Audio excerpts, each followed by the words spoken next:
Price lord. ನಮಗೆ ಆರೋಗ್ಯದಾಯಕನಾಗಿರುವಂತಹ ಯೇಸು ಕ್ರಿಸ್ತರ ಅತಿ ಪರಿಶುದ್ಧವಾದ ನಾಮದಲ್ಲಿ ನಾನು ನಿಮ್ಮನ್ನು ಹೊಂದಿಸ್ತಾ ಮತ್ತೊಂದು ಸಂದೇಶ ಜೊತೆ ನಾನು ನಿಮ್ಮ ಮುಂದೆ ಬಂದೆನು. ದೇವರ ಹಸ್ತವು ತಾನೇ ಕಳೆದ ದಿನವೆಲ್ಲ ನಿಮ್ಮನ್ನು ನನ್ನನ್ನು ಆತ್ಮಿಕವಾಗಿ ವಾಕ್ಯಗಳ ಮೂಲಕವಾಗಿ ಬಲಪಡಿಸಿ ಚೈತನ್ಯಗೊಳಿಸಿ ಜೊತೆಗಾರರಾಗಿ ನಡೆಸ್ತಿದ್ದಾರೆ.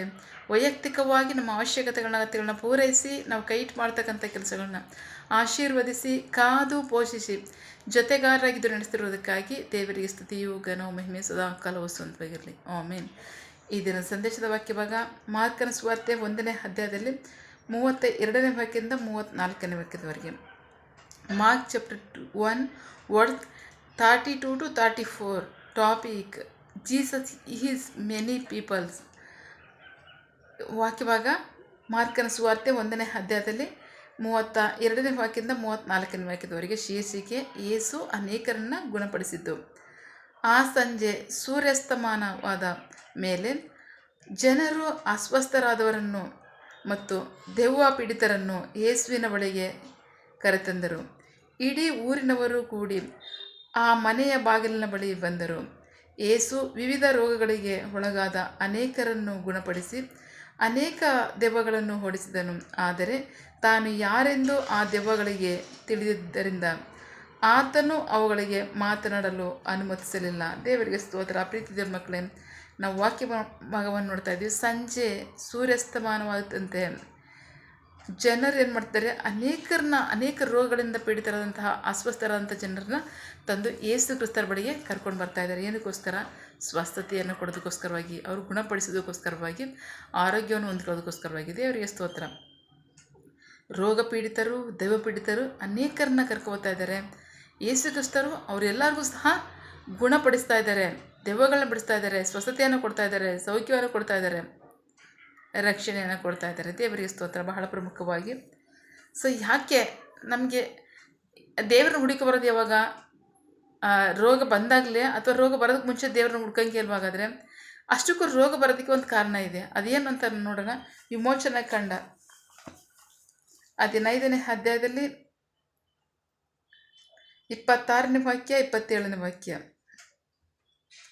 ಆತನು ನೀನು ನಿನ್ನ ದೇವರಾದ ಯೆಹೋವನ ಮಾತಿಗೆ ಶ್ರದ್ಧೆಯಿಂದ ಕಿವಿಗೊಟ್ಟು ಆತನ ದೃಷ್ಟಿಯಲ್ಲಿ ಸರಿಯಾದದ್ದನ್ನು ಮಾಡಿ ಆತನ ಆಜ್ಞೆಗಳಿಗೆ ಕಿವಿಗೊಟ್ಟು ಆತನ ನಿಯಮಗಳನ್ನು ಕೈಗೊಂಡರೆ ಈಜಿಪ್ಟಿನವರ ಮೇಲೆ ಬರಮಾಡಿದ ಯಾವ ವ್ಯಾಧಿಯನ್ನು ನಿನ್ನ ಮೇಲೆ ಬರಮಾಡುವುದಿಲ್ಲ. ನಿನ್ನನ್ನು ಸ್ವಸ್ಥಪಡಿಸುವ ಯೆಹೋವನು ನಾನೇ ಆಗಿದ್ದೇನೆ ಎಂದನು. ದೇವರಿಗೆ ಸ್ತೋತ್ರ.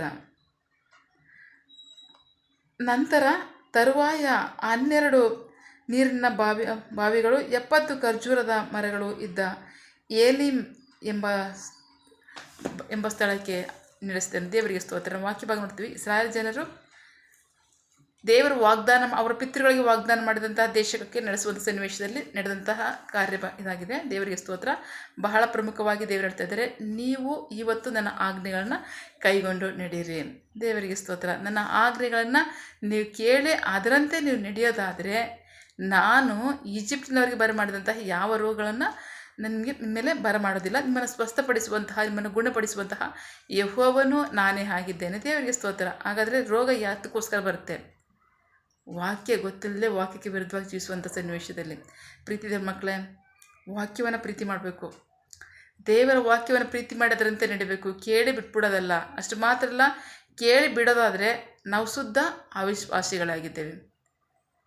ಕೇಳಿದ್ದನ್ನು ನಾವು ಅನುಸರಿಸಿ ನೀಡೋದನ್ನು ನಾವು ಕಲಿತ್ಕೊಂಡಿದ್ದೀವಲ್ವ, ಅನುಸರಿಸಿ ನಡಿಬೇಕು. ದೇವರ ವಾಕ್ಯವನ್ನು ಅನುಸರಿಸಿ ನಡೆಯೋದಾದರೆ ನಿಮ್ಮನ್ನು ಗುಣಪಡಿಸುವಂಥ ಯೆಹೋವನು ನಾನೇ, ನಾನು ಯಾವುದೇ ರೋಗವನ್ನು ಮೇಲೆ ಬರಮಾಡೋದಿಲ್ಲ ಅಂತ ಹೇಳ್ತಾರೆ.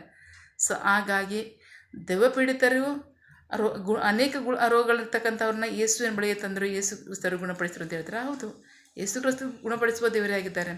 ನಮಗೆ ಯಾವಾಗಲೂ ಅವರು ಗುಣಪಡಿಸುವ ದೇವರೇ ಆಗಿದ್ದಾರೆ. ನಮಗೆ ಸ್ವಸ್ಥತೆಯನ್ನು ಕೊಡುವವರಾಗಿದ್ದಾರೆ. ಅಷ್ಟು ಮಾತ್ರ ಅಲ್ಲ, ನಮಗೆ ಬಿಡುಗಡೆಯನ್ನು ಕೊಡುವವರಾಗಿದ್ದಾರೆ. ದೇವರಿಗೆ ಸ್ತೋತ್ರ. ಅದಕ್ಕೊಂದು ಕಾರಣ ಇರುತ್ತಲ್ಲ, ವಾಕ್ಯಕ್ಕೆ ವಿರುದ್ಧವಾಗಿ ಜೀವಿಸ್ತಕ್ಕಂಥ ಜೀವಿತ. ಆ ವಾಕ್ಯಕ್ಕೆ ವಿರುದ್ಧವಾಗಿ ಜೀವಿತವನ್ನು ಜೀವಿಸ್ತಕ್ಕಂಥದ್ದು ನಮಗೆ ಆತ್ಮಿಕತೆಗೆ ತಕ್ಕಂತಹ ಕಾರ್ಯ ಅಲ್ಲ. ನಾವು ನಂಬಿಗಸ್ತರಾಗಿ ವಾಕ್ಯವನ್ನು ಕೇಳಿ ತಾನು ನಾವು ರಕ್ಷಣೆ ಹೊಂದಿರೋದು. ಯೇಸುವಿನ ಸ್ವರವನ್ನು ಕೇಳ್ತೀವಿ, ಇಲ್ಲಾಂದರೆ ಯೇಸುವಿನ ದರ್ಶನ ನೋಡಿರ್ತೀವಿ, ಇಲ್ಲ ಯೇಸುವಿನ ವಾಕ್ಯವನ್ನು ಕೇಳ್ತೀವಿ. ಇಷ್ಟ ಅಂದರೆ ನಾವು ರಕ್ಷಣೆ ಹೊಂದಿರೋದಕ್ಕೆ ಮಾರ್ಗ ಇಲ್ಲ. ಕೇಳಿದ್ದೀವ, ಅನುಸರಿಸಿ ನಡಿಬೇಕು. ಅನುಸರಿಸಿ ನಡೆಯೋದಾದರೆ ನಮಗೆ ಅದು ಸ್ವಸ್ಥತೆಯನ್ನು ಕೊಡುವಂಥದ್ದಾಗಿರುತ್ತೆ, ಸೌಖ್ಯವನ್ನು ಕೊಡುವಂಥದ್ದಾಗಿರುತ್ತೆ. ಅಷ್ಟು ಮಾತ್ರ ಅಲ್ಲ, ಯಾವ ರೋಗವನ್ನು ನಿಮ್ಮ ಮೇಲೆ ಬರಮಾಡಲ್ಲ ಅಂತ ಹೇಳ್ತಾರೆ. ಅಷ್ಟು ಮಾತ್ರ ಅಲ್ಲ, ಅವರೇ ನಮಗೆ ಆರೋಗ್ಯದಾಯಕರಾಗಿರ್ತಾರೆ, ನಮ್ಮನ್ನು ರಕ್ಷಣೆಯಲ್ಲಿ ನಡೆಸುವಂಥರಾಗಿರ್ತಾರೆ. ಸೊ ಹಾಗಾಗಿ ದೇವರ ವಾಕ್ಯಕ್ಕೆ ನಂಬಿಗಸ್ತರಾಗಿ ವಿಧೇಯರಾಗಿ ವಾಕ್ಯದ ಆಶೀರ್ವಾದಗಳನ್ನು, ರಕ್ಷಣೆಯನ್ನು, ಸ್ವಸ್ಥತೆಯನ್ನು, ಆರೋಗ್ಯವನ್ನು, ಆಶೀರ್ವಾದಗಳನ್ನ ಹೊಂದ್ಕೊಳ್ಳೋಣ. ಆಮೇನ್. ದೇವರಿಗೆ ಮಹಿಮೆಯಾಗಲಿ, ನಮಗೆ ಆಶೀರ್ವಾದವಾಗಲಿ. ಆಮೇನ್. ಪ್ರಾರ್ಥಿಸಿಕೊಳ್ಳೋಣ. ಸಕಲ ಸೃಷ್ಟಿಕರ್ತನೇ, ಸರ್ವಾಧಿಕಾರಿಯೇ, ಸಾರ್ವಭೌಮನೇ, ಉನ್ನತನೇ, ಮಹೋನ್ನತನೇ, ಮಹಾಭಾಷ್ಯದನೇ, ಪ್ರೀತಿ ಸ್ವರೂಪನೇ, ನೀತಿವಂತನೇ, ಅಧಿಪತಿಯೇ, ಸೇನಾಧೀಶ್ವರನೇ, ಇರುವಾತನೇ, ಸರ್ವವ್ಯಾಪಿಯೇ ಸಪ. ಇದನ್ನು ವಾಕ್ಯಗಳ ಮೂಲಕವಾಗಿ ನಮ್ಮ ಸಂಗಡ ಮಾತಾಡಿದಂತಹ ನಿಮ್ಮ ಪ್ರೀತಿಗಾಗಿ, ನಂಬಿಗಸ್ತಿಗೆ ನಿಮಗೆ ಸ್ತೋತ್ರ. ಕರ್ತನೆ, ಅನೇಕರನ್ನ ಸಂಜೆ ಆಗ್ತಿದ್ದಾಗಲೇ ಅನೇಕ ರೋಗ ಪೀಡಿತರನ್ನ, ದೇವ ಪೀಡಿತರನ್ನ ನಿಮ್ಮ ಬಳಿಗೆ ಕರ್ಕೊಂಡು ಬಂದರು. ನೀವು ಅನೇಕರಲ್ಲಿದ್ದಂಥ ರೋಗಗಳನ್ನು ಗುಣಪಡಿಸಿರಿ ಅಂತ ವಾಕ್ಯದಲ್ಲಿ ನಾವು ಓದ್ತಾ ಇದ್ದೀವಿ. ಹೌದು ಯೇಸಪ್ಪ, ನೀವು ನಂಬಿಗಸ್ತನಾದ ದೇವರಾಗಿದ್ದೀರಾ. ಅಷ್ಟು ಮಾತ್ರ ಅಲ್ಲ, ನಮ್ಮಲ್ಲಿರ್ತಕ್ಕಂಥ ಸಕಲ ಬಲಹೀನತೆಗಳನ್ನು, ಸಕಲ ಅಸ್ವಸ್ಥತೆಗಳನ್ನು, ರೋಗಗಳನ್ನು ಗುಣಪಡಿಸುವಂತಹದ್ರಲ್ಲಿ ನೀವು ಎಲ್ಲ ಕಾಲದಲ್ಲೂ ನಂಬಿಗಸ್ತರಾಗಿದ್ದೀರಾ. ಅದಕ್ಕಾಗಿ ಸ್ತೋತ್ರ. ಆದರೆ ಯೇಸಪ್ಪ, ಆ ರೋಗಗಳೇ ಬರದಿರೋ ಥರ ನಾವು ಜೀವಿಸಬೇಕಾದ್ರೆ ನೀವು ನಮಗೆ ಒಂದು ಮಾರ್ಗವನ್ನು ಕೊಟ್ಟಿದ್ದೀರಾ. ಆ ಮಾರ್ಗವೇ ನಿಮ್ಮ ವಾಕ್ಯವನ್ನು ಅನುಸರಿಸಿ ನಡೆದು ಅದರಲ್ಲೇ ಭಯಭಕ್ತಿ ಉಳ್ಳವರಾಗಿ ಜೀವಿಸ್ತಕ್ಕಂಥದ್ದು. ಹೌದು, ನಾವು ನಂಬಿಗಸ್ತರಾಗಿ ಒಪ್ಪಿಸ್ಕೊಟ್ಟಿದ್ದೀವಲ್ಲ. ಆಮೇನ್. ನಿಮ್ಮ ವಾಕ್ಯಗಳಲ್ಲಿ ನಮ್ಮ ರಕ್ಷಣೆ ನಡೆಸಿದೆ. ಆ ವಾಕ್ಯದಲ್ಲಿ ನಾವು ಪ್ರೀತಿ ಉಳ್ಳವರಾಗಿದ್ದೀವಲ್ಲ, ಆ ವಾಕ್ಯಕ್ಕೆ ನಾವು ನಂಬಿಗಸ್ತರ ವಿಧೇಯರಾಗಿ ನಡ್ತೀವಲ್ಲ. ಆಮೇನ್. ಸೊ ಹಾಗಾಗಿ ಇನ್ನೂ ಹೆಚ್ಚಾಗಿ ಬಲದಿಂದ, ಜ್ಞಾನದಿಂದ, ಶಕ್ತಿಯಿಂದ ನಿಮ್ಮ ವಾಕ್ಯಕ್ಕೆ ವಿಧೇಯರಾಗಿ ಅದನ್ನು ಅನುಸರಿಸಿ ನಡೆಯೋದಕ್ಕೆ ನಮಗೆ ಮೊದಲನೇದಾಗಿ ನೀವು ನಮಗೆ ಸಹಾಯ ಮಾಡಿ. ಆಮೇನ್. ಅದರ ಮೂಲಕವಾಗಿ ನಿಮ್ಮ ವಾಕ್ಯದಲ್ಲೇ ನಾವು ಬಲವುಳ್ಳವರಾಗಿ ಜೀವಿಸಿ, ಅದನ್ನು ಅನುಸರಿಸಿ ಜೀವಿಸಿ, ನಾವು ಯಾವುದೇ ರೋಗಗಳನ್ನು ನಮ್ಮ ಜೀವಿತ ಬರದೇ ಇರ್ತಾರ ನಾವು ಜೀವಿಸೋದಕ್ಕೂ, ಅಷ್ಟು ಮಾತ್ರ ಅಲ್ಲ, ಆತ್ಮಿಕತೆಯಲ್ಲಿ ಬಲವಾಗಿ ಜೀವಿಸೋದಕ್ಕೂ, ರಕ್ಷಣೆಯಲ್ಲಿ ಬಲವಾಗಿ ಜೀವಿಸೋದಕ್ಕೂ ನಮಗೆ ಸಹಾಯ ಮಾಡಿ. ನಿಮ್ಮ ಜನರಿಗೆ ಆಶೀರ್ವಾದವಾಗಲಿ, ನಿಮಗೆ ಮಹಿಮೆಯಾಗಲಿ. ಆಮೇನ್. ಪ್ರಾರ್ಥನೆ ಕೇಳಿದ ಪ್ರೀತಿಗಾಗಿ ನಿಮಗೆ ಸ್ತೋತ್ರ. ಆಮೇನ್. ನಿನ್ನ ಜನರು ಕೈ ಮಾಡ್ತಕ್ಕಂಥ ಕೆಲಸವನ್ನು ಆಶೀರ್ವದಿಸು, ಅವರ ಅವಶ್ಯಕತೆಗಳನ್ನ, ಅಗತ್ಯಗಳನ್ನ ಪೂರೈಸು, ಕರ್ತಗಳಿಸು. ಆಮೇನ್. ಅಪ್ಪ, ಅವರು ಯಾವ ಕಾರ್ಯದಲ್ಲಿ ನಿರೀಕ್ಷೆ ಒಳವರಾಗಿದ್ದಾರೆ, ಮಕ್ಕಳ ವಿದ್ಯಾಭ್ಯಾಸ, ಆರೋಗ್ಯ, ಅವರ ಜೀವನ ಅವಶ್ಯಕತೆ ಅಗತ್ಯಗಳು, ಯವನಸ್ಥರ ವಿದ್ಯಾಭ್ಯಾಸ, ಆರೋಗ್ಯ, ಅವರ ಜೀವನ ಅವಶ್ಯಕತೆ ಅಗತ್ಯಗಳು, ಕೆಲಸ, ಬಿಸಿನೆಸ್, ಸೇವೆ, ವಿವಾಹ ಕಾರ್ಯ, ವಯಸ್ಸಾದವರ ಜೀವನ ಅವಶ್ಯಕತೆ ಅಗತ್ಯಗಳು, ಆರೋಗ್ಯ, ಸೇವೆ, ಯಾವ ಕಾರ್ಯದಲ್ಲಿ ಅವರು ನಿರೀಕ್ಷೆ ಒಳವರಾಗಿದ್ದಾರೆ ಆ ಕಾರ್ಯದಲ್ಲಿ ತಕ್ಕ ಸಮಯದಲ್ಲಿ ನಿಮ್ಮ ಚಿತ್ತಾನುಸಾರವಾಗಿ ಅದನ್ನು ಹೊಂದ್ಕೊಳ್ಳಿ. ಆಮೇನ್. ನೀವು ಹಾಗೆ ಮಾಡೋ ಪ್ರೀತಿಗಾಗಿ, ನಂಬಿಗಸ್ತಿಗೆ ನಿಮಗೆ ಸ್ತೋತ್ರ. ನಮ್ಮ ಪ್ರಾರ್ಥನೆ ನೀವು ಕೇಳಿದ್ದೀರಾ, ಅದರಂತೆ ನಡೆಸ್ತಿರೋದಕ್ಕಾಗಿ ಸ್ತೋತ್ರ. ನಮ್ಮ ಪ್ರಾರ್ಥನೆಯನ್ನು ನಮ್ಮ ರಕ್ಷಕನಂತೆ ಯೇಸು ಕ್ರಿಸ್ತರ ಅತಿ ಪರಿಶುದ್ಧವಾದ ನಾಮದಲ್ಲಿ ಪ್ರಾರ್ಥಿಸಿ ನಿಮ್ಮ ಪಾದಗಳು ಸೇರಿಸಿ ನಾವು ಬೇಡಿ ಹೊಂದಿದ್ದೇವೆ ನಮ್ಮ ಜೀವನ ತಂದೆ. Amen. God bless you all. ದೇವರು ತಾನೇ ಇದರ ವಾಕ್ಯಗಳ ಮೂಲಕವಾಗಿ ನಮ್ಮ ಸಂಗಡ ಮಾತನಾಡಿದ್ದಾರೆ, ನಮ್ಮನ್ನು ಆಶೀರ್ವದಿಸಿದ್ದಾರೆ. ಆಮೇನ್. All the best.